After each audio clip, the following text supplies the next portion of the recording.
Hello, everyone. Welcome to Music Scene Investigation. We're glad you're with us today. Rich Wildman here, your host, and we've got a good show for you today. I certainly hope it's good. We'll find out in just a few minutes. Before we do, however, I want to take this opportunity to tell you a little bit about how the broadcast works. What we do here on Music Scene Investigation is we review indie artist music. Indie artists will submit their music to Music Scene Investigation via musicsceneinvestigation.com.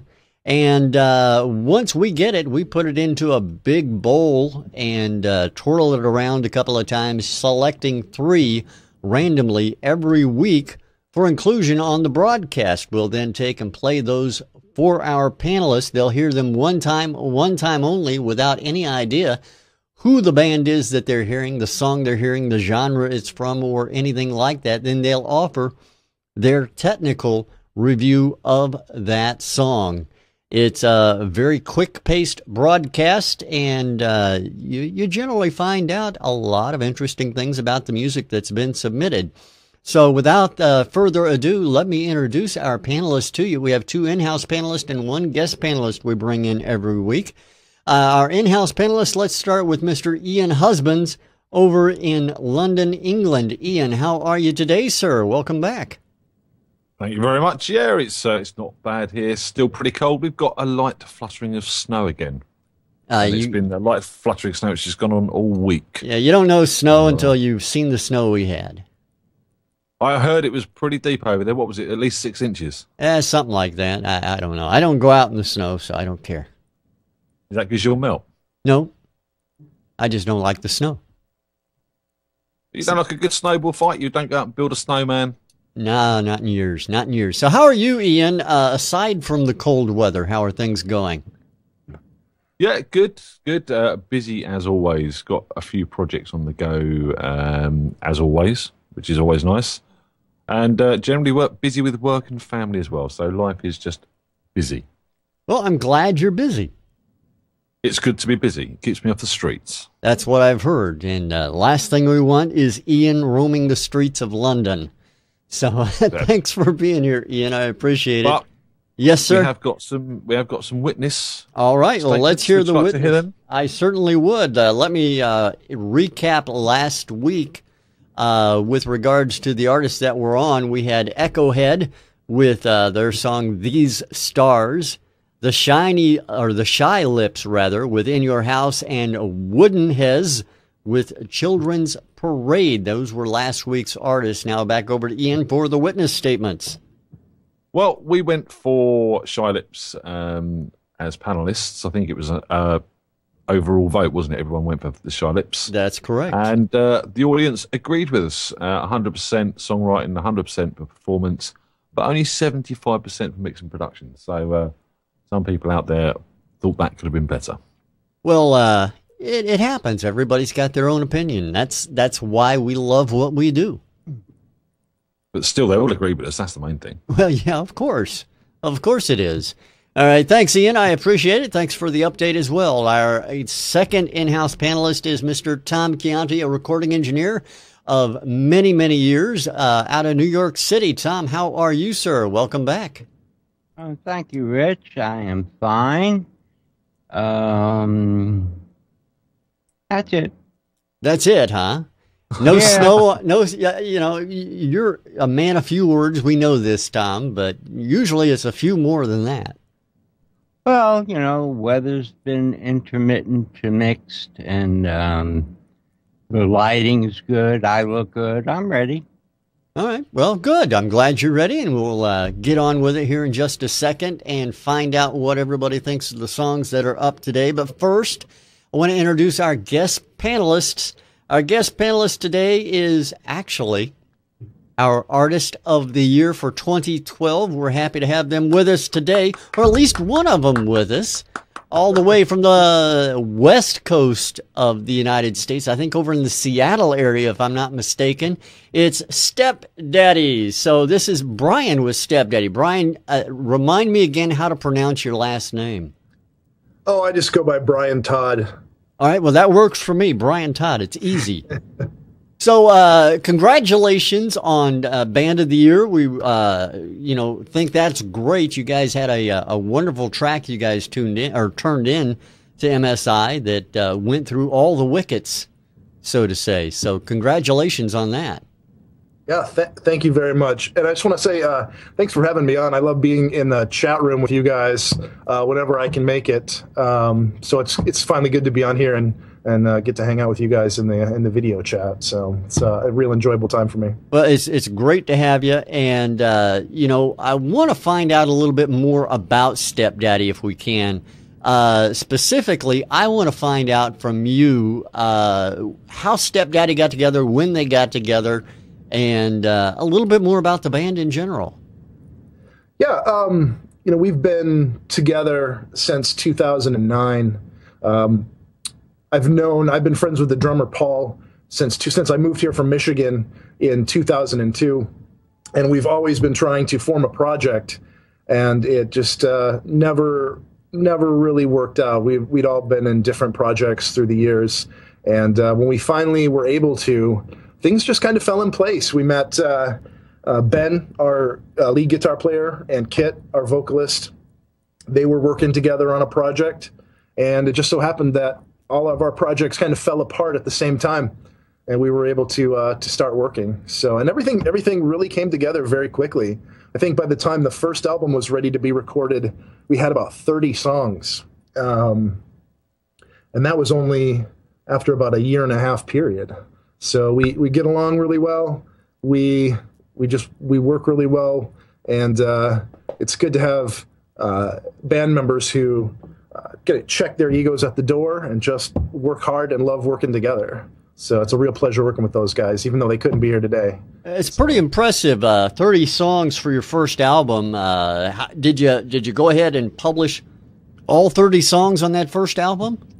No. We chose 11, 9 of which we recorded in studio here in downtown Seattle at our friend's recording studio, and then we did 2 live tracks at our warehouse, which also doubles as our practice space. We just invited about 30 people over, and just did a live recording, and they had to sit through us playing through the songs about a dozen times each to get them done. So, but they were good sports. We know some caterers in the area. We had some food and got some kegs, and this is the party. So that's always a good way to do things like that. Now, when Stepdaddy got together, what was your goal? Now, the reason I ask this is because a lot of indie bands look at putting a band together like, yeah, we'll put a band together, we'll do a couple of big gigs, and we'll get a record contract, and then, off we go to the races.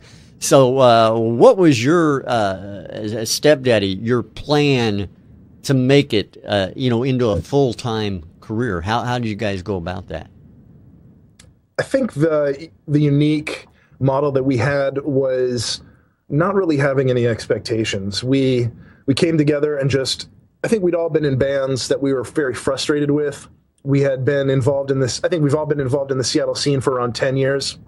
And it really became tiresome working with people with agendas. And even though it's good to have a plan and it's good to have goals, we really just wanted to enjoy writing different music. We didn't have any expectations about style or genre.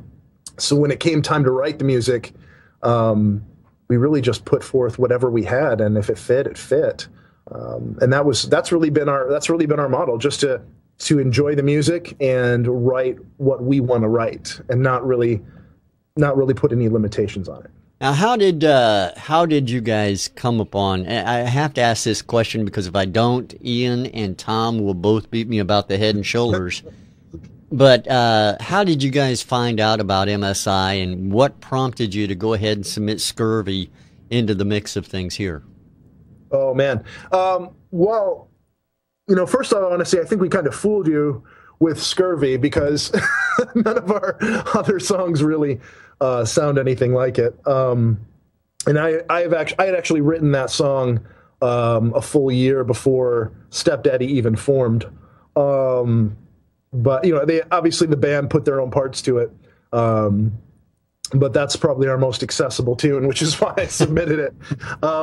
How I found out about MSI? Actually, I am basically responsible for all the promotion, and so during the blast to find media outlets, I came upon you guys and watched the show, loved it, and said, "Hey, I'm going to submit a tune."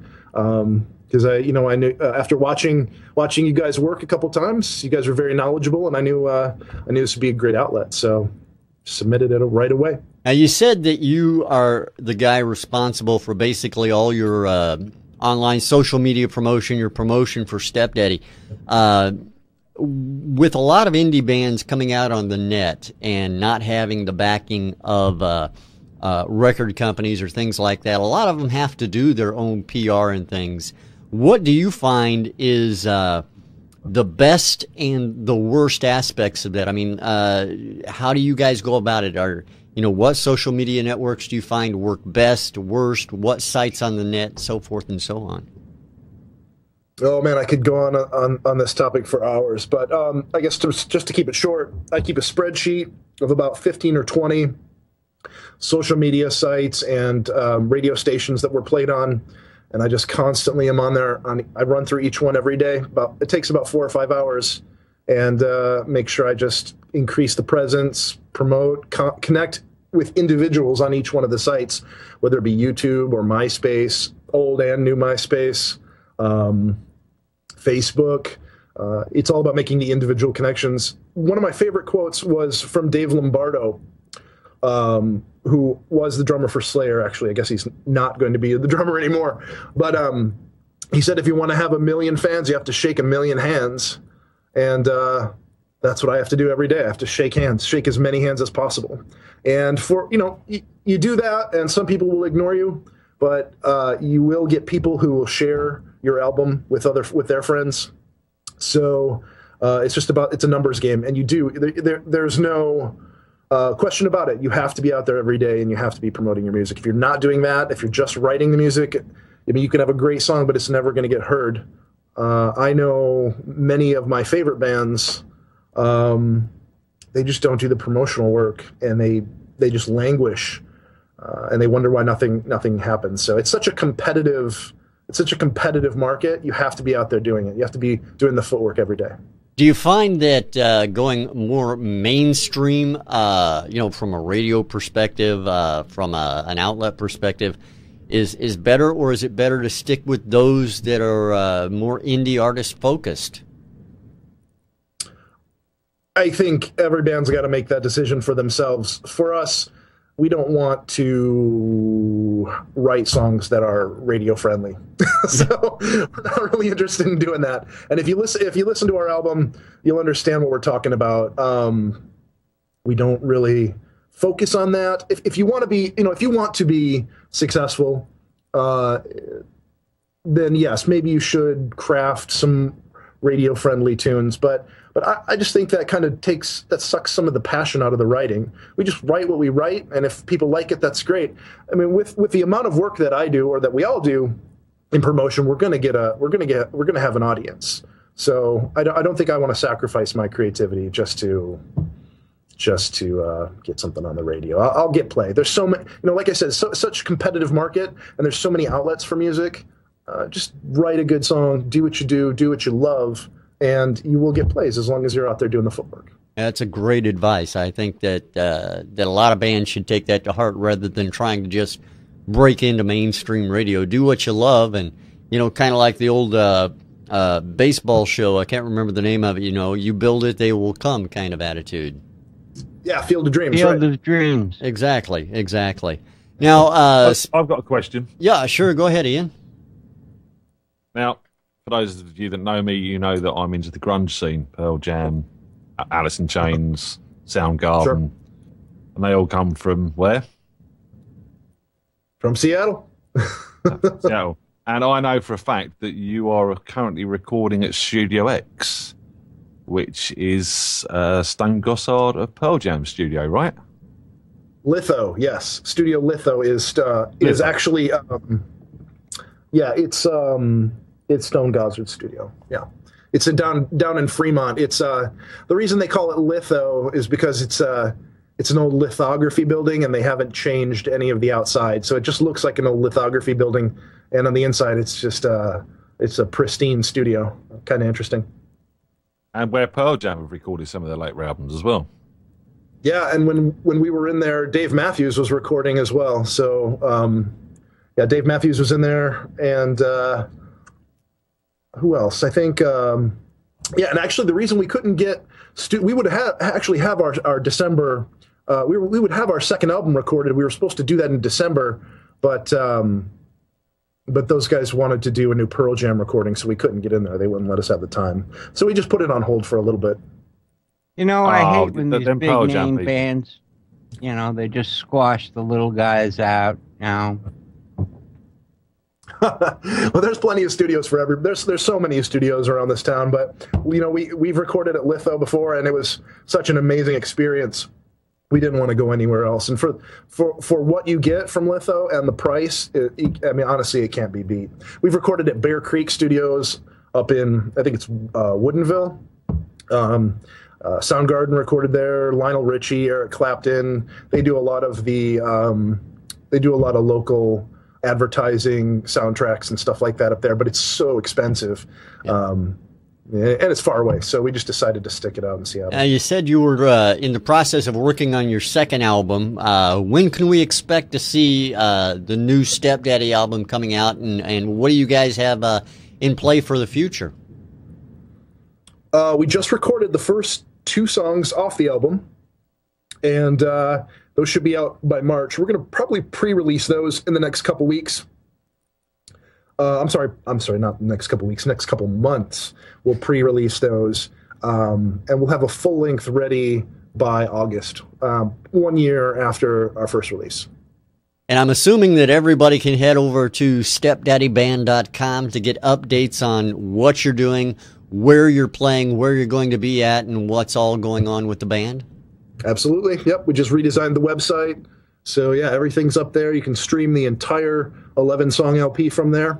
And, yeah, everything there. You can get our blog updates and check out all the merch and everything. All right. Well, that sounds great. Well, Brian, we're very pleased and happy to have you on the broadcast today with us. And I look forward to what your thoughts are on some of the music you're going to hear today.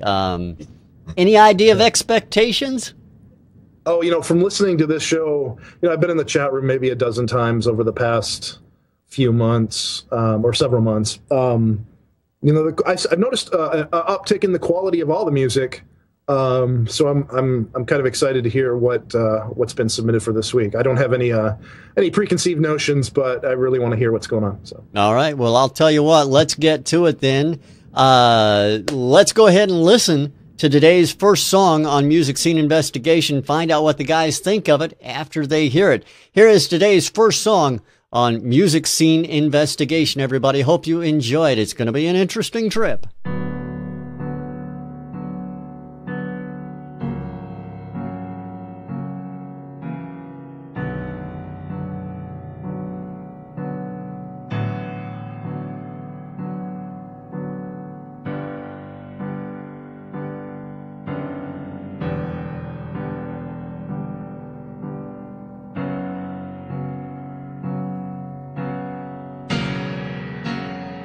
Face to face again. It's just you and me.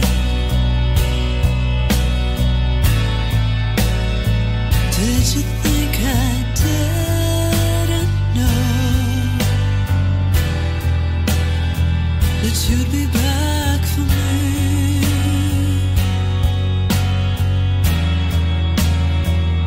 I've been waiting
There we have song number 1 on today's MSI. I want to find out exactly what Ian thought about it first. So, Ian, what are your thoughts on track number 1 today? Well, the intro made me feel like I needed a cigar. It was like the Hamlet cigar tune we have over here on the adverts. And then I thought, this is quite nice. Nice sound on the piano. It sounds like it could possibly be live. Deep tones, lovely, and then everything kicked in, and it was like, oh dear. So much going on, too much going on, and the track just builds and builds, and more comes in, and it just all gets lost in a mush of sound. There's no space. Everything's sitting on top of each other. EQs are all over the place. The vocals are a bit sharp. There's pops and cracks coming on the vocals in places. And that lovely piano just gets washed away into this swamp of sound. There's acoustic guitars, there's synths, and there's all sorts of stuff going on in there. And it's just not sitting together very well. There's a good voice here. There's what sounds like a good piano part playing from what I can hear, other than the intro and the breakdown towards the middle eight. I want to strip it back down to that piano part and that vocal, and then build on it very gently from there. You know, bring the drums in and the bass, and then see where you're going. It's just too much. You're trying too hard to get this to be a big sound. Big sound doesn't necessarily come from lots of instrumentation. Vocals, as I said, I love the voice, but lyrically didn't really grab me, didn't do too much for me. I thought the chorus sounded more like a bridge, and I was expecting it to really fly and soar into a big chorus part after that, and it didn't. So that sort of lost. No backing vocals. I mean, you've got everything else playing in there. You should at least put some backing vocals in the mix as well. And it just didn't grab me overall as a song. It was very safe. I thought her vocal was good, but I think she can certainly do better. She didn't seem to be pushing herself that much. She seemed to be well within her comfort range. But, you know, to get a bit more passion, I think she just needs... She could push herself a bit more. So, yeah, that's kind of where I'm at with it. I mean, the mix really is just everything that's on top of each other, and that needs a lot of attention. So, yeah, that's me for that.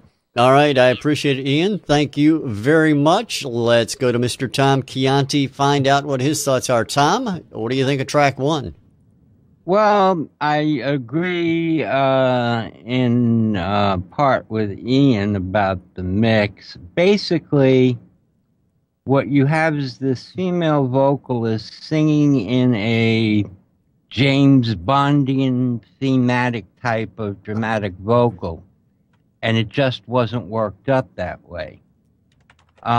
She has a very pleasant voice. The vocal, even with a really impressive vocal sound, it was too bright and hashy, and there was some woof in there. Even with an amazing vocal, the song didn't grab me. I really wanted to get the sense of a hook, and I didn't get it. Clarity and depth are missing. I think that's an out-of-the-box piano, but the sound didn't bother me, so it doesn't, you know. What bothered me more than anything is I don't think there's too much. I think it's a poor mix and not that great of a sentimental or moving song. More sentimentality and movement could have been brought into the mix by, like I said, really doing a nice vocal production. Definitely a harmony here and there. You know, sparse background vocals or whatever. There's a lot going on, but there's plenty of space to use it, and they just didn't do it. This sounds very much like a Rush demo. You know, hats off for getting it to a decent sound. I always remember doing demos for bands where, you know, you've got 4 hours to mix 8 songs. And you do the best you can in the time allotted. And this is what happens. You know, details get mixed. I think basically they just started off EQing and just bringing up sounds. And what you really got to do is you forget EQs, compressions, you just bring up the levels and get your level set first, and then listen to the song, find out what's important and what's not. There were some nice parts playing, but they were lost. There was no connectivity in the mix. And like I said, it could have been made a bigger sound, a clearer sound, a more dramatic mix. But lyrically, it needs some work. All right. Well, I appreciate your thoughts there, Tom. I'll take that in mind. Not that I wrote it, but it's a lot to chew on, I think. All right, let's go over to Brian Todd with his thoughts from Stepdaddy, our band of the year. Brian, what do you think of track number 1? Well, I think Ian must not be feeling well because he didn't mention the fade out at all. I've got to a point where I don't need to, because everyone mentions it for me now and mentions my name in context, so it's kind of like my little bit of fame. Now I have to say that, yeah, you guys covered everything that's on my list. Really good voice. I was really looking forward to that chorus hook. I mean, the pre-chorus was building, but then Ian's right. It just kept building and building and building, never really getting anywhere. Definitely a lot of promise, but yeah, I piano and vocal, simplify it, and how do I say this? Put some oomph into it. Put some. I don't want to, the word I'm looking for. Put those ovaries into it and really just push hard. Need some more passion, I think. But yeah, one of my friends who plays in a band around here, he says art has become so safe these days.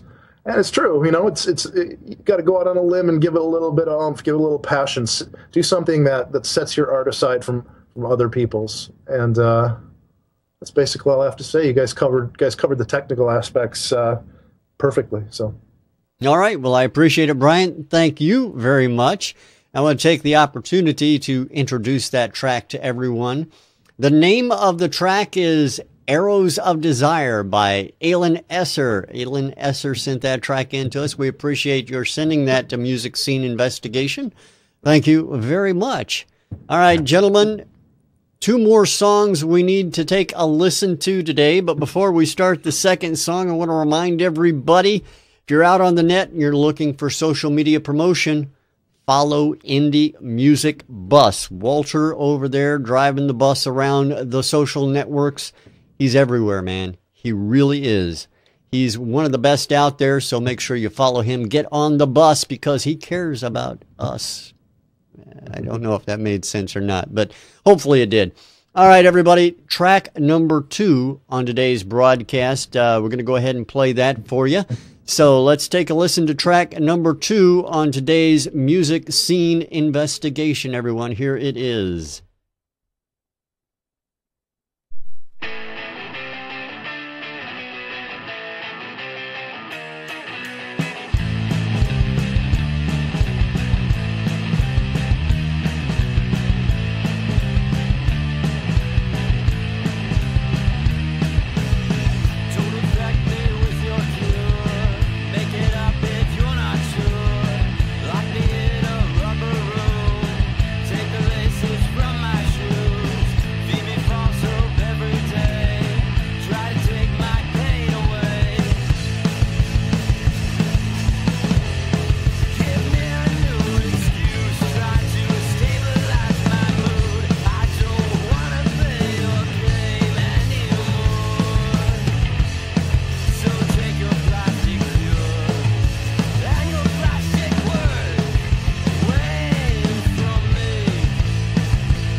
That's song number 2 on today's Music Scene Investigation. Just a note for Janae Giddens out in Twitterland. Yes, he did say that. You heard correctly. So, just we're getting questions from everywhere about that. Did he just say ovaries? Well, yes, he did. So, there you have it. Let's go to Mr. Tom Chianti and find out from him what his thoughts are on track number 2. Tom? Well, a guitarist and a drummer walk into a bar, have a fight, and then the drummer goes out and mixes the record. I've heard that one. Yeah. Definitely no top end, no clarity. I like the vocal sound. It's just too small. Everything is too small. The kick is way too loud and too thuddy. The guitars are too small and too distant. Nice, interesting lyric turns here and there. Again, a serious lack of hookage. Performances, I can't really tell because everything was pretty muffled. I think, the direction they're going in is good. Little bit more production on song structure and definition of parts, what would be good to be made. There was really no build. It just started out and just stayed at the same level. No hold and release, no dynamics.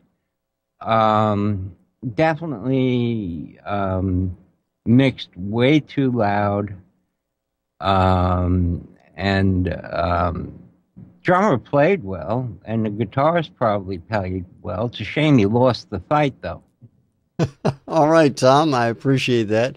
Great analogy, by the way. You're welcome. Mr. Brian Todd, bass player with Stepdaddy, our band of the year. What do you think, Brian?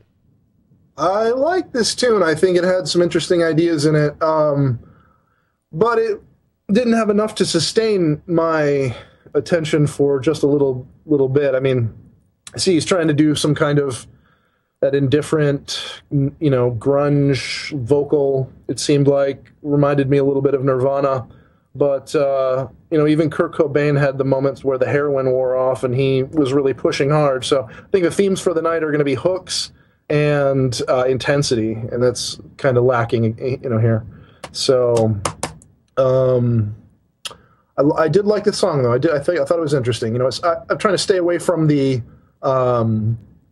technical mix aspects of it and leave that to the more experienced guys here, like Tom and Ian. But as far as musicality goes, I liked it. But when I'm writing a song with the drive, the driving guitar line, I like to shock the audience every once in a while, because if you just play something over and over, ostinato, the same line, they're gonna fall. I mean, yeah, they're gonna dance to it maybe, but they're just gonna fall into this, into this zone and into this, zombie land. And you got to shock them with some stops, with something interesting, just something to change it up. And I would have liked to hear that. And if I would have heard that, that would have been a great tune.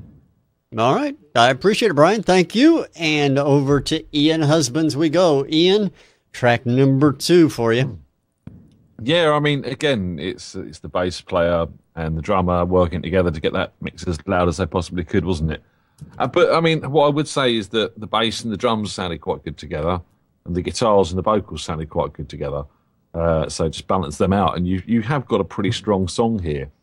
It's that grunge, post-grunge. I mean, it's got that Molly's Chambers feel to it by what are they called? Kings of Leon as well.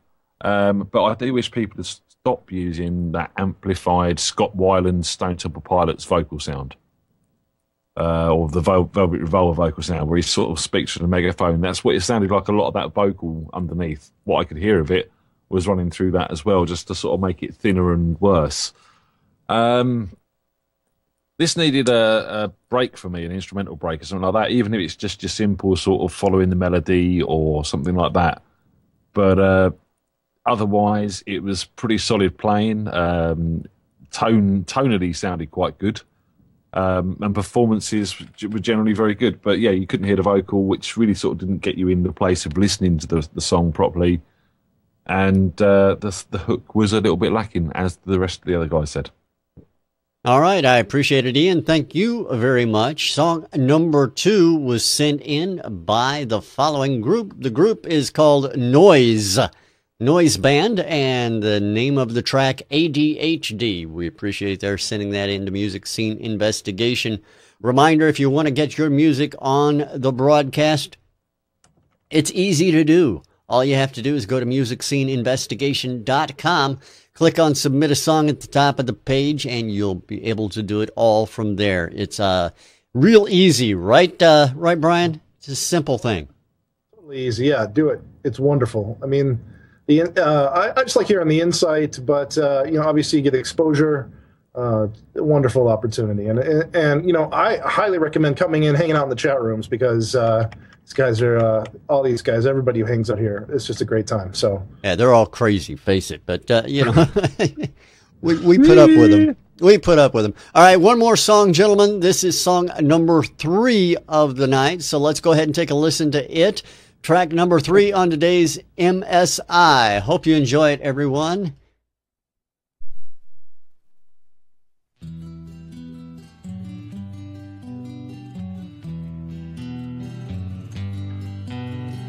He came along and started the fire. She turned her back on hope and desire. Now she stands alone and watches the water. He fights again.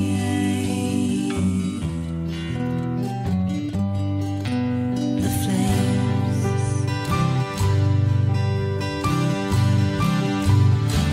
Building burn, he turns his back on the world. Charlie's the wreck and black is the sky as they dance on the mess that they made. Red is the ground where they lay. Goodbye, this time sing on the mess. That goodbye, this time he'll know. Her hands have let him go. This time she'll know she never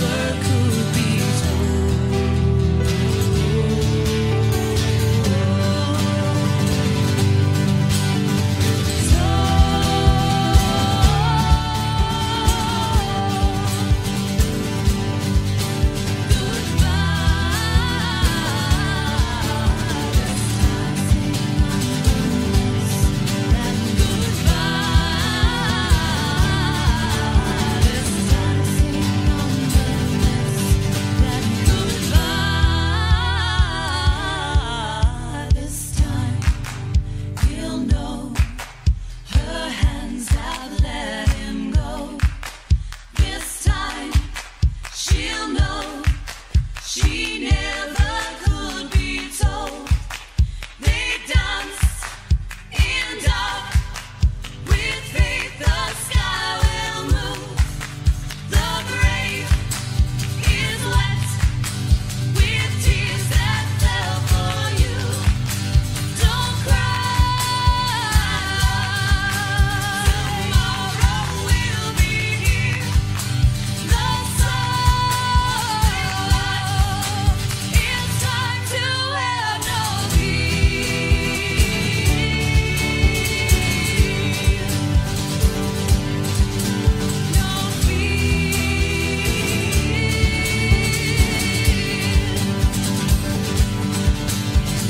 dancing on the mess that we made.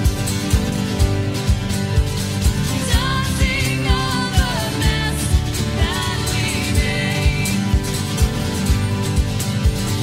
Dancing on the mess that we made. Dancing on the mess that we made. That is song number 3 on today's MSI, and we're going to take it right over to Mr. Brian Todd from Stepdaddy, our Band of the Year 2012. Brian, track number 3 right to you. Well, I think this was filling in a lot of the gaps that some of the other bands were kind of missing tonight. I like the hook. I like the intensity. Not something I would really listen to, because I like crazy music. But but this is I have to say I enjoyed it. I enjoyed it. It wasn't too long. The length was really good. They ended with that hook, and I don't really have anything bad to say about. Oh, the claps. The claps were a little too much for me, but maybe that's just a taste thing. I probably wouldn't have put them in there, but that's it's just me. Otherwise, I liked it. I thought this was a great tune. All right. Well, I appreciate that. Thank you very much, Brian and Mr. Ian Husbands. Your take on this track? Absolutely stunning vocal parts and an absolutely stunning vocal arrangement as well. Use of harmony and the little backgrounds and that going on was fantastic. The way it moved from that real folky feel to start with into that almost gospel ending. Where the claps came in and stuff, I actually liked that. I mean, there were mixed issues. I didn't like the acoustic sounds. I thought they were very metallic sounds, like they've been single-track DI'd and layered, and they're not quite matching up properly, and they're all over the sort of stereo field a little bit. I think there's about 4 or 5 acoustics running in there from what my head could pick out, and too many.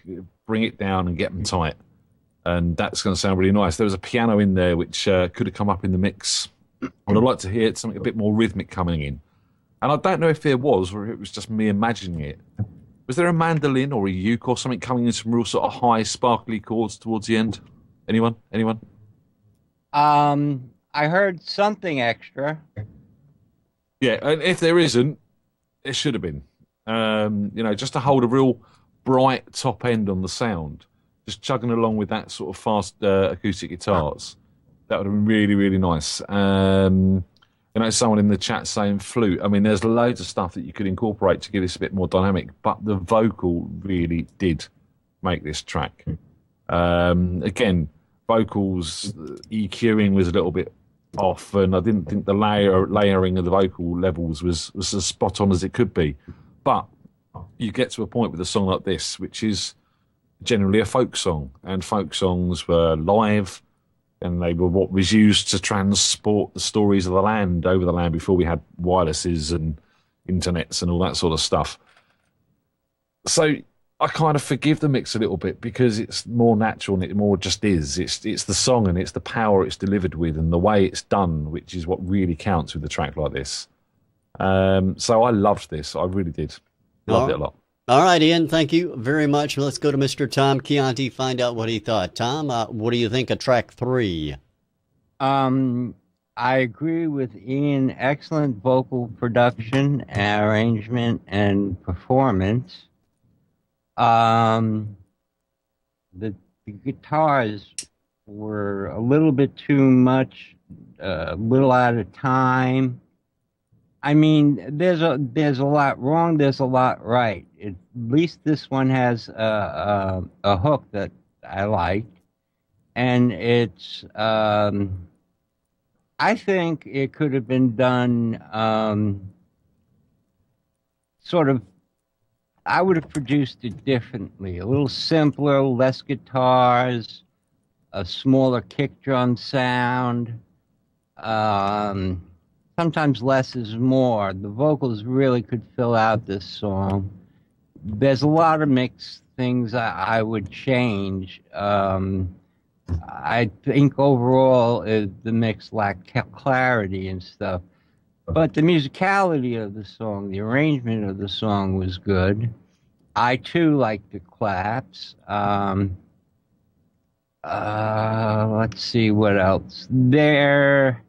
It's a dark mix. There needed some brightness on, maybe a couple of 12 strings, mandolin, piano, a very simple kick, snare, hat, and the grand vocal production would make this an outstanding demo. As it is, I really liked it, though. All right. Well, I appreciate that, Tom. Thank you very much. I'll take the opportunity to introduce that track to everyone. The name of the track is Faith in Fire, rather, by Sound of the Sirens. Sound of the Sirens with Faith in Fire on MSI. We appreciate their sending that track in to us. Gentlemen, now comes the time of the broadcast where you have the task we go to every week. We have you select a Song of the Week. I want to remind everybody in our audience, however, we don't want to leave you out. We want to hear what you have to say as well. We want to find out what your thoughts are. So head over to our witness page and fill out that witness statement, letting us know what your thoughts are as well. Now I'm going to turn it over to our panelists and let them decide on the Song of the Week. So what say you guys? Well, for me, it's easy. I'm going to go straight away with number 3. It's the best song of the night. Easy. Yep, number 3. Duh. That's all I have to say. There's nothing else Why I need to say. Why am I not surprised? Number 3. All right. So it's a unanimous decision and a very quick decision. Track number 3, Faith in Fire. It's a knockout.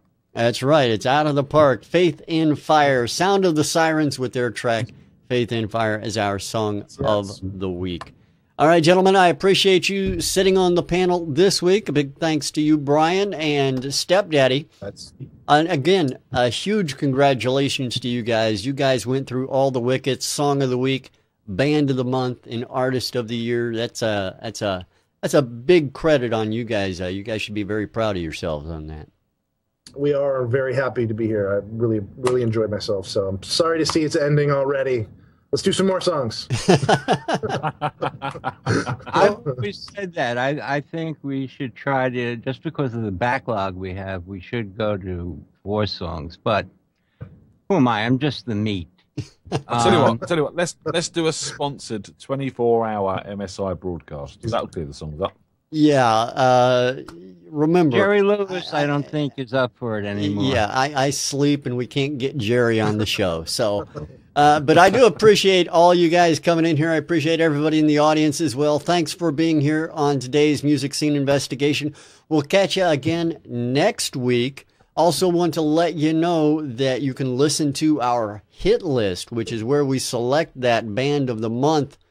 Every month, the second Wednesday of every month, you can tune in on Music Scene Investigation Radio, MSI Radio.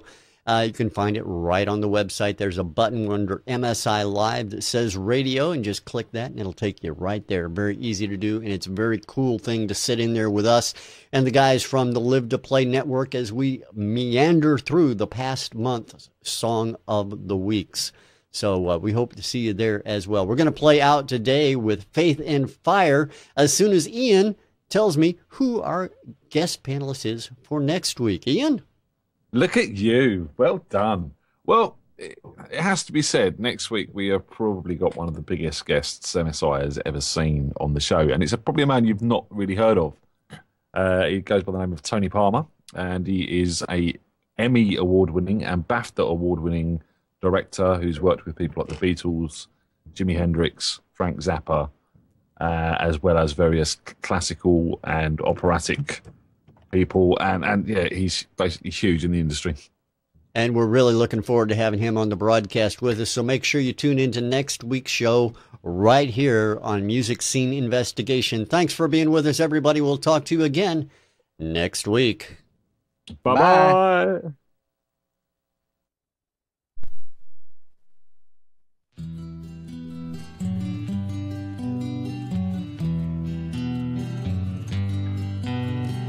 He came along and started the fire. She turned her back on hope and desire. Now she stands alone and watches the water. He fights again. The flames.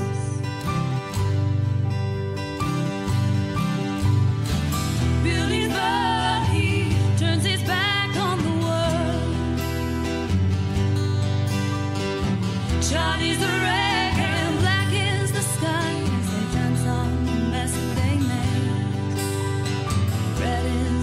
time of the